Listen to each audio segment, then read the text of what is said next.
गांव पर छाया अंधेरा। गांव बर्फ से ढका था। हर तरफ बर्फ ही बर्फ थी। ठंड बहुत तेज थी। हवा बर्फीली चल रही थी। गांव वाले अपने घरों में दुबके हुए थे। सब डरे हुए थे। सर्दी असहनीय थी। रमेश, गांव का मुखिया, चिंतित था।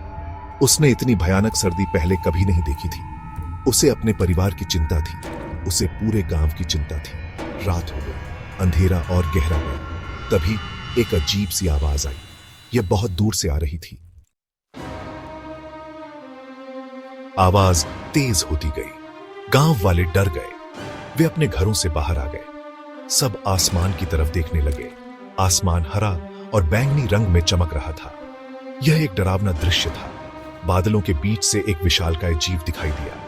यह एक ड्रैगन था। उसकी आंखें जलते अंगारे जैसी थी। उसके नुकीले दांत बाहर निकले हुए थे। उसकी पूंछ लंबी और खतरनाक थी। गांव वाले घबरा गए। वे इधर उधर भागने लगे, लेकिन ड्रैगन बहुत शक्तिशाली था।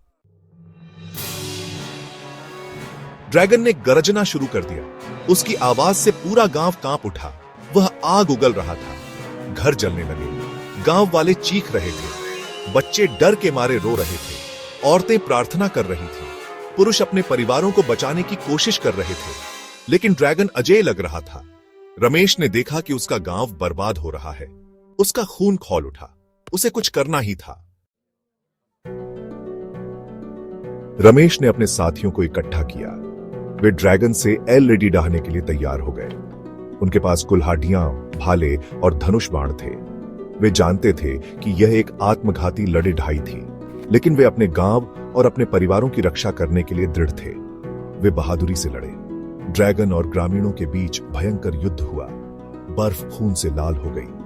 हवा चीखों और गरजने से गूंज उठी। यह एक ऐसी लड़ाई थी जो गांव की किस्मत तय करेगी।